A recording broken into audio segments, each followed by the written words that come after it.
Hello दोस्तों, कैसे हैं आप लोग। आई होप कि आप लोग बहुत ही अच्छे होंगे। दोस्तों, क्या आपको पता है 27 फरवरी 2022 में बिहार मदरसे के एग्ज़ाम में कैसा प्रश्न पूछा गया था। तो चलिए उन्हीं सभी प्रश्नों को, उन सभी जीएस के प्रश्नों का आज हम हल करने वाले हैं। तो आप लोग हमारे साथ अंत तक बने रहें और इस सेशन को पूरा अच्छे से देखिए और आपको जो प्रश्न समझ में ना आए उसे दोबारा देखिए। चलिए शुरू करते हैं अपने वीडियो को। पहला प्रश्न है, निम्नलिखित में से कौन सा एक प्राकृतिक परितंत्र नहीं है। प्राकृतिक परितंत्र की बात करें तो नदी, वन, रेगिस्तान ये सभी प्राकृतिक परितंत्र है, किंतु बगीचा ये प्राकृतिक परितंत्र नहीं है, ये कृत्रिम परितंत्र है। तो एक का जो राइट आंसर हो जाएगा वो ऑप्शन डी हो जाएगा। अगला प्रश्न है, राजनीतिक दल आवश्यक है। राजनीतिक दल की बात करें तो राजनीतिक दल ये लोकतंत्र में आवश्यक है। दो का राइट आंसर ऑप्शन बी हो जाएगा। राजनीतिक दल लोकतंत्र में आवश्यक है। राजनीतिक दल चुनाव प्रक्रिया में भाग लेते हैं तथा चुनाव जीतने के बाद सरकार का गठन करते हैं, इसे ही राजनीतिक दल कहा जाता है। अगला प्रश्न है चुंबकत्व पर आधारित चिकित्सीय तकनीक है। तो राइट आंसर हो जाएगा 3 का option B MRI magnetic resonance imaging है। इसका राइट आंसर ऑप्शन बी हो जाएगा। अगला प्रश्न है दोस्तों, 1950 के पहले हिंद चीन में कौन कौन से देश शामिल थे। हिंद चीन में 1950 से पहले जो देश शामिल थे वो वियतनाम, कंबोडिया और लाओस शामिल थे। 5 का राइट आंसर ऑप्शन ए हो जाएगा। अगला प्रश्न है, निम्नलिखित में से कौन त्रिभुजों की सर्वागमता का एक प्रतिबिंब नहीं है। 6 का राइट आंसर जो हो जाएगा वो ऑप्शन सी हो जाएगा, भुजा भुजा कौन। राइट आंसर ऑप्शन सी हो जाएगा। अगला प्रश्न है, अमेरिका की खोज किसने की थी। अमेरिका की खोज की बात करें तो कोलंबस अमेरिका की खोज किया था। अमेरिका की खोज कोलंबस ने 1492 ईस्वी में की थी, जबकि भारत की खोज वास्को डी गामा ने 1498 ईस्वी में किया था। आपसे कोई पूछे कि भारत की खोज किसने किया था तो आप राइट आंसर लगा दीजिए option A Vasco D gamma, और अमेरिका की खोज के बारे में बात करें तो ऑप्शन बी कोलंबस। अगला प्रश्न है, आधुनिक लोकतंत्र को कहा जाता है। आधुनिक लोकतंत्र को जो कहा जाता है वो प्रतिनिधित्व लोकतंत्र कहा जाता है। 8 का राइट आंसर ऑप्शन सी हो जाएगा। प्रश्न है, 2011 की जनगणना के अनुसार भारत में साक्षरता दर है। 2011 की जनगणना के अनुसार भारत में जो साक्षरता दर है वो 73% है। 9 का राइट आंसर ऑप्शन डी हो जाएगा।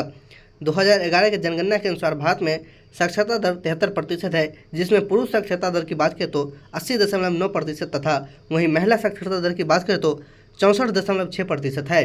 सर्वाधिक साक्षरता दर वाला अगर राज्य की बात करें तो वो केरल है 94% के साथ, तथा सबसे कम साक्षरता दर वाला बात करें तो जो राज्य है भारत के अंदर में वो बिहार है 64.6% के साथ। तो आप लोग इसे भी अच्छे से याद रखिएगा। दोस्तों, अगर आप लोग हमारे चैनल पर नए हैं तो हमारे चैनल को सब्सक्राइब कर ले, बेल आइकन प्रेस कर ले ताकि सबसे पहले नोटिफिकेशन आप तक पहुँच सके। चलिए अगले प्रश्न को देखते हैं। अगला प्रश्न है, baking soda is a sodium. तो इसका राइट आंसर 10 का हो जाएगा बाइकार्बोनेट। 10 का राइट आंसर ऑप्शन डी हो जाएगा। अगला प्रश्न है, किस राज्य की टीम ने 2021 बैच में विजय हजारे ट्रॉफी का खिताब जीता था। विजय हजारे ट्रॉफी की जो खिताब जीता गया था वो हिमाचल प्रदेश के द्वारा जीता गया था। 11 का राइट आंसर ऑप्शन डी हो जाएगा। प्रश्न है, मृदा अपरदन को रोका जा सकता है। मृदा अपरदन को रोका जा सकता है वृक्षारोपण के द्वारा। 15 का राइट आंसर ऑप्शन ए हो जाएगा। अगला प्रश्न है, भारत में निहाल सरीन का संबंध निम्नलिखित में से किस खेल से है। भारत में निहाल सरीन की संबंध की बात करें तो वो हो जाएगा शतरंज से। 16 का राइट आंसर ऑप्शन सी हो जाएगा। अगला प्रश्न है, इस्पात तथा लोहे को जंग से सुरक्षित रखने के लिए उन पर जसद लेपन की प्रक्रिया में एक पतली परत निम्न कौन सी होती है। वो जो पतली परत होती है वो जस्ता का होता है। 17 का जो राइट आंसर हो जाएगा वो ऑप्शन सी हो जाएगा। अगला प्रश्न है, उत्तर दक्षिण गलियारा जोड़ता है। उत्तर दक्षिण गलियारा जो जोड़ता है वो श्रीनगर को कन्याकुमारी से जोड़ता है। 20 का राइट आंसर ऑप्शन सी हो जाएगा। उत्तर दक्षिण गलियारा राष्ट्रीय राजमार्ग 44 के माध्यम से उत्तर में श्रीनगर से दक्षिण में कन्याकुमारी से जोड़ता है। इस गलियारे के बीच की दूरी की बात करें तो 4000 किलोमीटर है। आप लोग इसे भी अच्छे से याद रखिएगा। अगला प्रश्न है, मानव पूंजी में निवेश करने का जरिया है। मानव पूंजी में जो निवेश करने का जरिया है वो शिक्षा व प्रशिक्षण दोनों है। 21 का राइट आंसर ऑप्शन सी हो जाएगा। अगला प्रश्न है, तृतीय क्षेत्र में सम्मिलित गतिविधियां नहीं है। तृतीय क्षेत्र में जो सम्मिलित गतिविधियां नहीं है वो पशुपालन नहीं है। ये पशुपालन प्राथमिक क्षेत्र का गतिविधि है। 22 का राइट आंसर ऑप्शन डी हो जाएगा। प्रश्न है, किस देश में नाजी पार्टी स्थापित हुई थी? नाजी पार्टी जो स्थापित हुई थी वो जर्मनी में स्थापित हुई थी सन 1920 ईस्वी में। तो इसका राइट आंसर ऑप्शन बी हो जाएगा। अगला प्रश्न है, भारत में सर्वाधिक क्षेत्र में फैले हुए वन है। भारत में सर्वाधिक क्षेत्र में जो फैले हुए वन है वो उष्णकटिबंधीय पर्णपाती वन पाए जाते हैं। 24 का जो राइट आंसर हो जाएगा वो ऑप्शन ए हो जाएगा। अगला प्रश्न है, प्रतिष्ठित लोकमान्य तिलक राष्ट्रीय पुरस्कार 2021 से किसे सम्मानित किया गया था? 2021 से जो सम्मानित किया गया था वो डॉक्टर साइरस पूनावाला को संबोधित किया गया था। तो 25 का राइट आंसर ऑप्शन बी हो जाएगा। दोस्तों यहाँ क्वालिटी थोड़ा विजुअल नहीं आ रहा है, इसलिए देखने में थोड़ा परेशानी आ रही है। दोस्तों अगर आप लोग हमारे चैनल पर नए हैं तो हमारे चैनल को सब्सक्राइब कर ले, बेल आइकन प्रेस कर ले ताकि सबसे पहले नोटिफिकेशन आप तो पहुँच सके। मेरा तबीयत थोड़ा ठीक नहीं है, सर्दी जुकाम हो चुका है, इसके वजह से थोड़ा आवाज़ अच्छा क्लियर नहीं जा रहा होगा। तो चलिए दोस्तों अगले प्रश्न को देखते हैं। अगला प्रश्न है, विद्युत का तंतु बना होता है। विद्युत का जो तंतु बना होता है वो टंगस्टन का बना होता है। 26 का जो राइट आंसर हो जाएगा वो ऑप्शन बी हो जाएगा। विद्युत का तंतु फिलामेंट यानी टंगस्टन का बना होता है क्योंकि टंगस्टन धातु का गलनांक उच्च होता है यानी लगभग 3140 डिग्री सेंटीग्रेड होता है, जबकि फिलामेंट को चमकने के लिए लगभग 2700 डिग्री सेंटीग्रेड ताप ही चाहिए। इसलिए विद्युत का तंतु जो बना होता है वो टंगस्टन का बना होता है। 26 का राइट आंसर ऑप्शन बी हो जाएगा। अगला प्रश्न है, तारापुर केंद्र है। तारापुर केंद्र की बात करें तो ये आणविक शक्ति का केंद्र है। 29 का राइट आंसर ऑप्शन बी हो जाएगा। 29 का राइट आंसर ऑप्शन बी हो जाएगा। इसका निर्माण 1972 में हुआ था। अगला प्रश्न है, लीलाधर जगूरी द्वारा रचित कविता है। लीलाधर जगूरी द्वारा जो कविता रचिता है वो पूरा हिंदुस्तान में मिलेगा। 30 का राइट आंसर ऑप्शन सी हो जाएगा। अगला प्रश्न है, भारतीय सशस्त्र बलों के पहले chief of defence staff CDS कौन थे? CDS जो थे वो जनरल विपिन रावत थे। 32 का राइट आंसर ऑप्शन बी हो जाएगा। दोस्तों आप लोग का एग्ज़ाम डेट भी निकल चुका है, इसलिए आप लोग अच्छे से अभी से लग जाइए और इस एग्ज़ाम को फोड़ दीजिए। तो चलिए दोस्तों अगले प्रश्न को और बढ़ते हैं, देखते हैं। फणीश्वर नाथ रेणु द्वारा रचित कहानी है।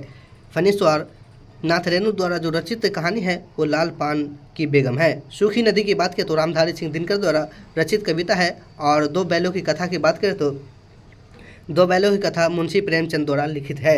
और अगला बात करें तो उसने कहा था तो ये चंद्रशेखर धर्मा गुलेरी का कहानी है जिसमें लहना सिंह की बात किया जाता है। तो 33 का राइट आंसर हो जाएगा ऑप्शन बी लाल पान की बेगम। अगला प्रश्न है, संयुक्त राष्ट्र संघ का मुख्यालय यानी सचिवालय कहाँ स्थित है? संयुक्त राष्ट्र संघ का जो मुख्यालय यानी सचिवालय स्थित है वो न्यूयॉर्क में स्थित है। 34 का राइट आंसर ऑप्शन बी हो जाएगा। इसका जो स्थापना हुआ था वो 24 अक्टूबर 1945 ईस्वी में हुआ था। अगला प्रश्न है, हीमोग्लोबिन वर्णक पाया जाता है। हीमोग्लोबिन वर्णक जो पाया जाता है वो RBC में पाया जाता है। RBC में पाया जाता है। 35 का राइट आंसर ऑप्शन बी हो जाएगा। अगला प्रश्न है, परागकणों का एक पुष्प से दूसरे पुष्प तक स्थानांतरण किस माध्यम से होता है?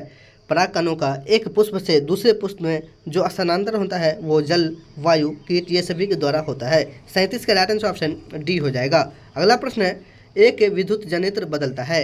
एक विद्युत जनित्र जो बदलता है वो यांत्रिक ऊर्जा को विद्युत ऊर्जा में बदलता है। 38 का राइट आंसर ऑप्शन डी हो जाएगा। अगला प्रश्न है, DI मेंडलीफ को श्रेय दिया जाता है। DI मेंडलीफ को जो श्रेय दिया जाता है वो तत्वों की आवर्त सारणी के लिए इसे श्रेय दिया जाता है। 39 का राइट आंसर जो हो जाएगा वो ऑप्शन सी हो जाएगा। GI मेंडलीफ को तत्वों के आवर्त सारणी के उनके परमाणु द्रव्यमान के बढ़ रहे क्रम में व्यवस्थित करने के लिए श्रेय दिया जाता है। उन्होंने समान गुण धर्म वाले तत्वों को समान वर्ग में रखा था, इसलिए GI मेंडलीफ का नाम आज लिया जाता है। 39 का राइट आंसर ऑप्शन सी हो जाएगा। अगला प्रश्न है, 41 का प्रश्न नंबर 41 है, वर्तमान बिहार विधान परिषद के अध्यक्ष कौन है? वर्तमान बिहार विधान परिषद के जो अध्यक्ष है वो अवधेश नारायण सिंह है। जब ये 2022 में प्रश्न पूछे गए थे वहाँ उस समय भी अवधेश नारायण सिंह थे, आज वर्तमान में भी यही अवधेश नारायण सिंह है। राइट आंसर 41 का ऑप्शन बी हो जाएगा। अगला प्रश्न है, आनुवांशिकी का जनक किसे कहा जाता है? आनुवांशिकी की जनक की बात करें तो मेंडल जी को आनुवांशिकी का जनक कहा जाता है। 42 का राइट आंसर ऑप्शन बी हो जाएगा। अगला प्रश्न है, प्रथम विश्व युद्ध कब शुरू हुआ था? प्रथम विश्व युद्ध की बात करें तो ये 28 जुलाई 1914 को शुरू हुआ था, जो ऑस्ट्रेलिया द्वारा सर्बिया पर आक्रमण के साथ हुई। ये युद्ध 4 वर्षों तक चला। इसमें कुल 37 देशों ने भाग लिया था। तो 43 का राइट आंसर ऑप्शन बी हो जाएगा। 1914 से 1918 के बीच प्रथम विश्व युद्ध चला था। आप लोग इसे याद रखिएगा। अगला प्रश्न है, मानव अपनी अबूझ भाषा में कहता रहता है रेखांकित पर प्रतीक है समुद्र का कुछ भी नहीं होता। तो इसका जो राइट आंसर हो जाएगा वो ऑप्शन सी हो जाएगा, साहित्य का। 44 का राइट आंसर ऑप्शन सी हो जाएगा। अगला प्रश्न है, सुरक्षा का तात्पर्य है। सुरक्षा का जो तात्पर्य है वो खाद्य उपलब्धता से है, खाद्य की पहुंच से है, खाद्य की सामर्थ्य से है, ये सभी हो जाएगा। 45 का राइट आंसर ऑप्शन डी हो जाएगा। प्रश्न है, निम्नलिखित में से कौन जुलाई 2021 को अंतरिक्ष में यात्रा करने वाली द्वितीय भारतीय मूल की महिला बनी थी। द्वितीय भारतीय मूल की जो महिला बनी थी वो शिरीषा बदला बनी थी। 46 का राइट आंसर ऑप्शन सी हो जाएगा। अगला प्रश्न है, राष्ट्रीय मानवाधिकार आयोग की स्थापना किस वर्ष हुई थी। राष्ट्रीय मानवाधिकार आयोग की जो स्थापना हुई थी वो 1993 ईस्वी में हुई थी। राष्ट्रीय मानव आयोग की स्थापना 1993 ईस्वी में हुई थी। ये एक संवैधानिक नहीं निकाय है, इसका गठन संसद के अधिनियम द्वारा हुआ था। इसलिए 47 का जो राइट आंसर हो जाएगा वो ऑप्शन डी हो जाएगा। अगला प्रश्न है, दोस्तों इस प्रश्न से बढ़ने से पहले अगर आप लोग हमारे चैनल पर नए हैं तो हमारे चैनल को सब्सक्राइब कर ले, बेल आइकन प्रेस कर ले, ताकि सबसे पहले नोटिफिकेशन आते पहुंच सके। और इस क्लास को आपके साथी जितने भी तैयारी कर रहे हैं, बिहार मदरसे या बिहार पुलिस जितने भी कम्पिटिटिव एग्जाम है जिसकी तैयारी कर रहे हैं, उन तक ये वीडियो पहुंचा दीजिए ताकि उसको भी हेल्प मिल सके। जितना आप लोग PYQ लगाइएगा उतना आपका जो एग्जाम में प्रश्न है वो लड़ने का चांस बन जाएगा। तो चलिए दोस्तों अगले प्रश्न को देखते हैं। अगला प्रश्न है, भारत का प्रथम परमाणु संयंत्र कहाँ स्थापित किया गया था। भारत का प्रथम परमाणु संयंत्र जो स्थापित किया गया था वो तारापुर महाराष्ट्र में स्थापित किया गया था। ये 1972 में स्थापित हुआ था। 49 का राइट आंसर ऑप्शन बी हो जाएगा।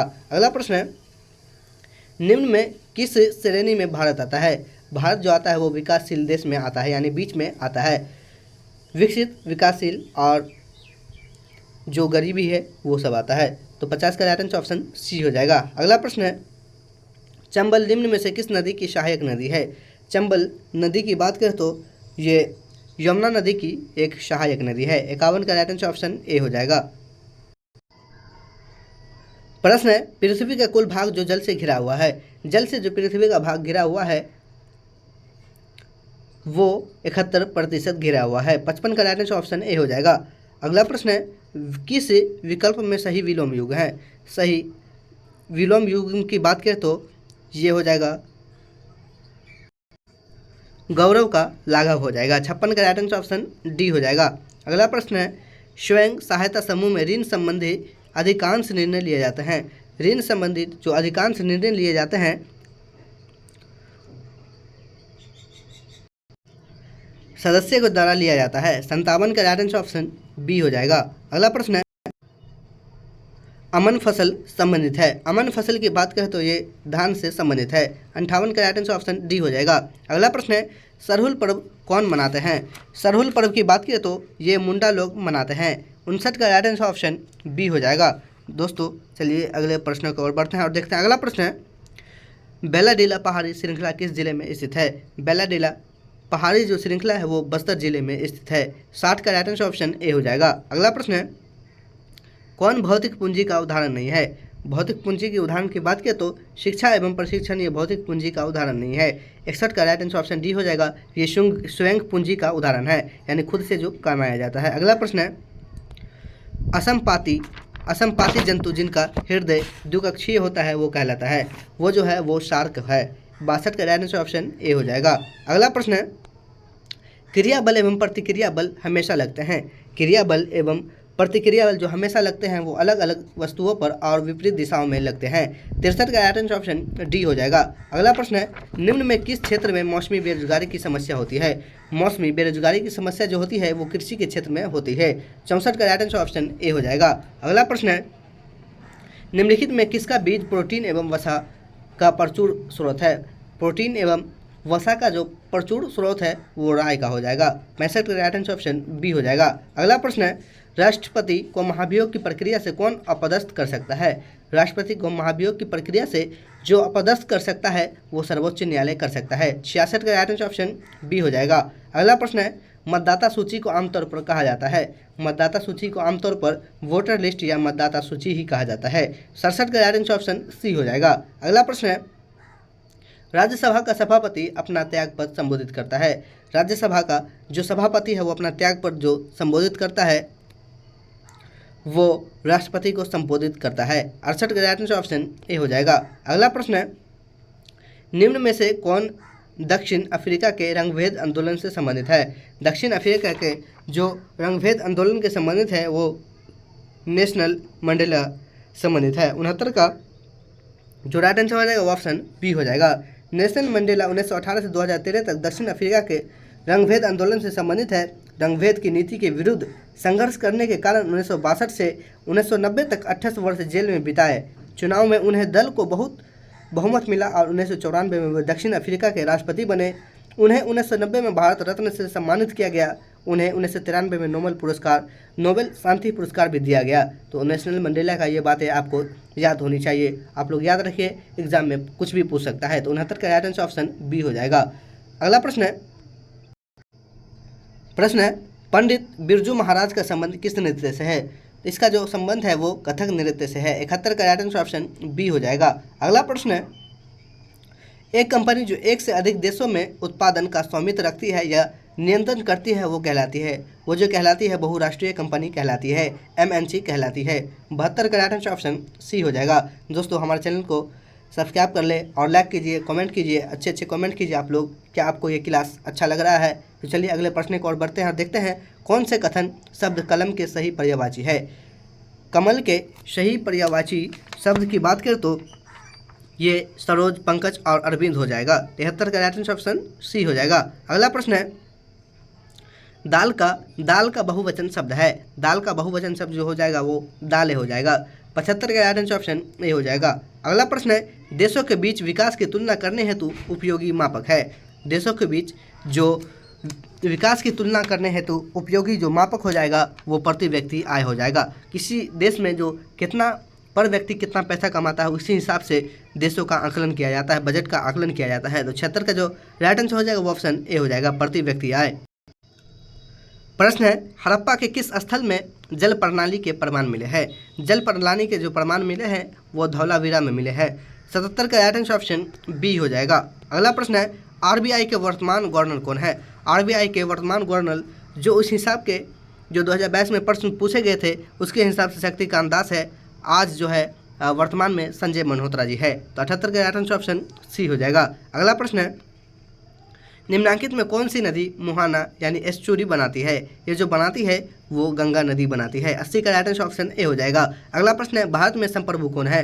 भारत में संप्रभु की बात करें तो ये भारत के लोग अपने आप में संप्रभु है। भारत में संप्रभुता भारत के लोगों के में निहित है। संविधान की उद्देशिका में कहा गया है कि हम भारत के लोग संविधान के अंगीकृत, अधिनियमित और आत्मनिर्भर करते हैं।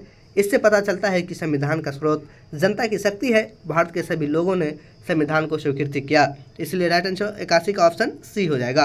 अगला प्रश्न है, बिहार दिवस मनाया जाता है। बिहार दिवस जो मनाया जाता है वो 22 मार्च को मनाया जाता है। 82 का राइट आंसर ऑप्शन ए हो जाएगा। अगला प्रश्न है, निम्न में उपार्जित लक्षण है। उपार्जित लक्षण की बात करें तो ये शरीर का वजन उपार्जित लक्षण है। 83 का राइट आंसर ऑप्शन सी हो जाएगा। अगला प्रश्न है, सुंदरी वृक्ष पाए जाते हैं। अब सुंदरी वृक्ष की बात करें तो ये मैंग्रोवन या ज्वारीय वन तटवर्तीय क्षेत्रों में पाए जाते हैं जहां ज्वार भाटा आते हैं। गंगा, ब्रह्मपुत्र डेल्टा क्षेत्र में के सुंदर वन में सुंदरी वृक्ष पाए जाते हैं। तो ये जो है वो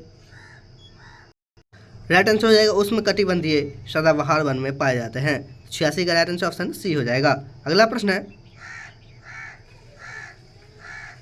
है, बादल या कोहरा किस कोयलाडी निकाय का उदाहरण है? बादल या कोयला किस कोयलाडी निकाय का उदाहरण है?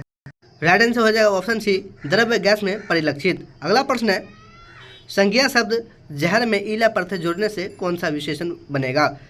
ईला जो प्रत्यय जोड़ा जाएगा तो जहरीला विशेषण बनेगा। 88 का राइट आंसर ऑप्शन बी हो जाएगा। अगला प्रश्न है, भारत में बजट निर्माण का कार्य किया जाता है। भारत में बजट निर्माण का जो कार्य किया जाता है वो वित्त मंत्रालय द्वारा किया जाता है।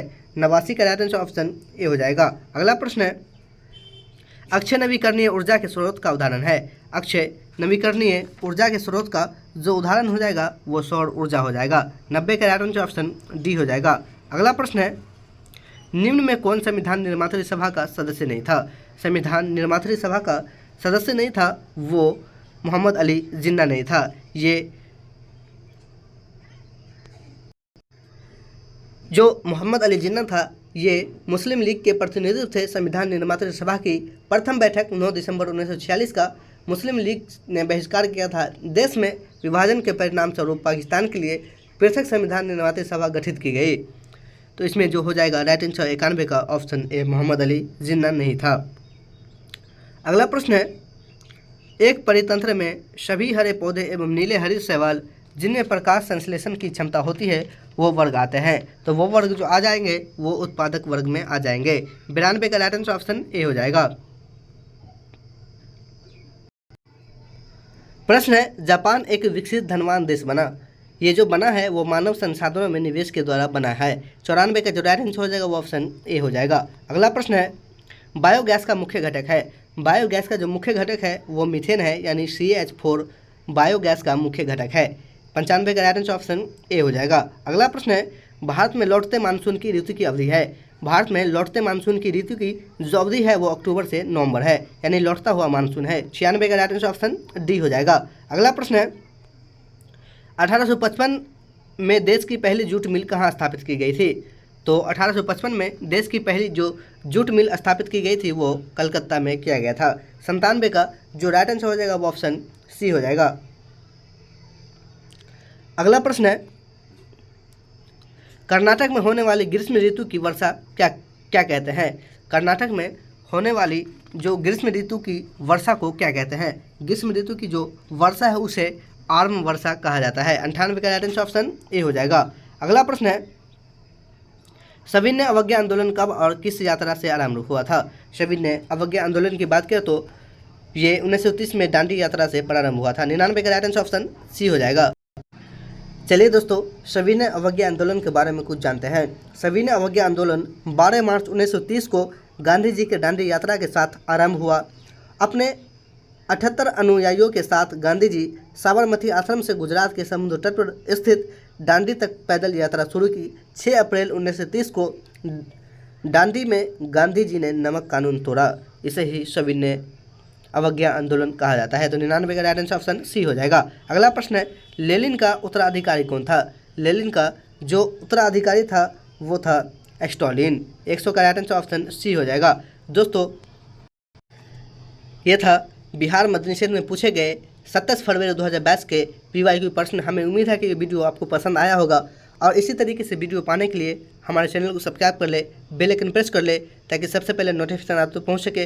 और इस क्लास को आप लोग दबा कर अपने दोस्तों को शेयर कीजिए ताकि इस वीडियो से उसको भी कुछ हेल्प मिल सके। दोस्तों, हमारा तबीयत थोड़ा ख़राब है इसलिए आवाज़ आपको विजुअल या क्लियर नहीं जाता होगा, इसलिए आप लोग से क्षमा चाहता हूँ। मिलते हैं अगली वीडियो के साथ, तब तक के लिए जय हिंद, जय भारत, धन्यवाद।